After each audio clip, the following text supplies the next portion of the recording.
Untuk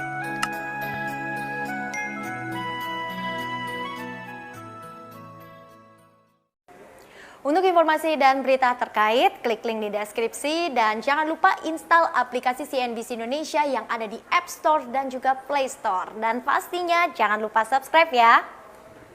Lagi dan lagi rencana pemindahan ibu kota baru menuai kontroversi di tengah krisis pandemi COVID-19.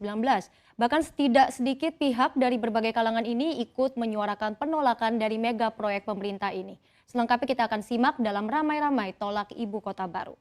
Ya, seperti kita tahu, tahun 2021 ini merupakan target pemerintah untuk mulai mempersiapkan pembangunan ibu kota baru ya. Kita lihat memang di sini adalah kabar ini sudah dikonfirmasi oleh Menteri PPN Kepala Bappenas Suharso Monoarfa yang memang menyebut paling tidak perkiraannya pemindahan ibu kota dari Jakarta ke Kalimantan Timur ini bisa mulai dilakukan di tahun 2024 secara bertahap.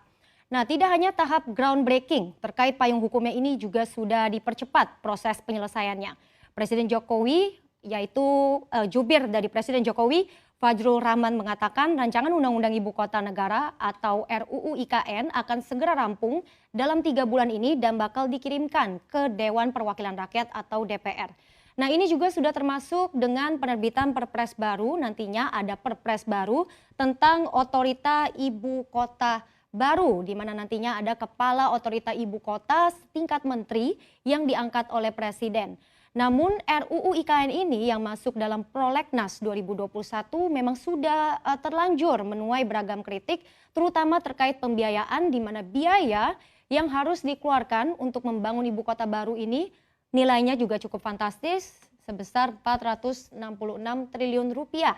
Dengan 3 skema pembiayaan. Kita akan bahas satu persatu. Jadi yang pertama adalah melalui APBN ada sekitar 19,2%, setara dengan 89,4 triliun rupiah. Lalu dari swasta ini 26,4%, 123,2 triliun rupiah. Dan juga dari skema KPBU 54,4%, 253,4 triliun rupiah. Nah, sebetulnya dari sisi ekonomi, tujuan pembentukan ibu kota baru ini diharapkan bisa menghadirkan pusat pertumbuhan ekonomi yang baru dan juga bisa meningkatkan lapangan kerja. Tapi menurut beberapa ekonom, untuk sekarang rencana ini belum bisa diterima. Mengapa demikian? Kita akan cek di slide berikutnya. Jadi ada berbagai alasan menurut ekonom, dari masalah persiapan, pelaksanaan di waktu yang tepat hingga pembiayaan. Tapi mayoritas ekonom ini menyoroti soal kapasitas keuangan negara.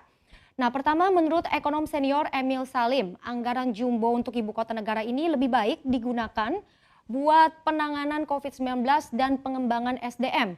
Lalu ia juga memperkirakan ibu kota negara ini tidak akan menghasilkan pemerataan dan menurunkan ketimpangan ekonomi, di mana mengingat pembangunan ibu kota baru katanya dimulai dari nol. Kemudian serupa ekonom senior Indef Didik Junaidi di sini mengatakan baik APBN dan BUMN ini yang diberi penugasan sudah memiliki beban keuangan yang luar biasa. Hutang BUMN yang non-keuangan saja ini sudah meningkat hampir 1.200 triliun rupiah dan belum lagi jika ditambahkan dengan BUMN keuangan, bebannya ini hingga sekitar 2.000 triliun rupiah secara keseluruhan. Lalu tidak berbeda, ekonom senior Fadil Hasan juga menilai proyek sebesar ini katanya bisa membuat utang pemerintah membengkak.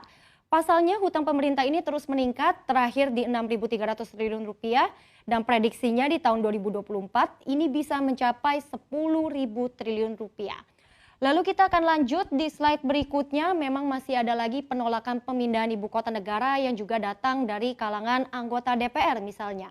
Anggota Komisi 6 DPR Herman Kairon ini melihat pemindahan ke Kalimantan Timur itu terlalu jauh dan tidak rasional.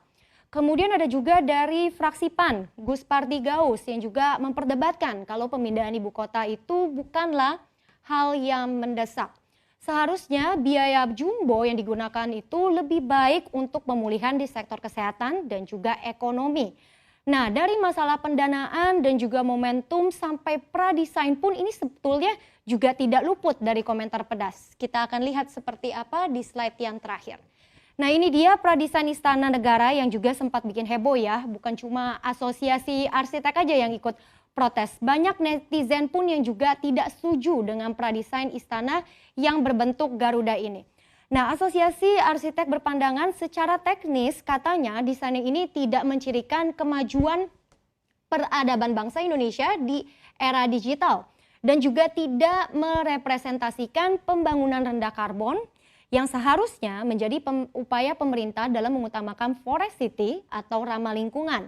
Kemudian pada akhirnya Asosiasi Arsitek merekomendasikan lebih baik desain bentuk Garuda ini katanya dijadikan monumen atau tugu sebagai landmark. Dan atas kejadian ini pun pada pekan lalu Presiden Jokowi mengadakan pertemuan dengan pihak Asosiasi Arsitek dan pemerintah mengatakan terbuka dengan setiap gagasan dan masukan terkait dengan pembangunan ibu kota baru. Ya, itu dia beragam kontra soal ibu kota negara di berbagai aspek yang memang cukup dilematis ya di tengah dampak pandemi yang belum usai saat ini. Nah, pertanyaannya apakah kebijakan ini perlu dikaji kembali? Semua ada di tangan pemerintah.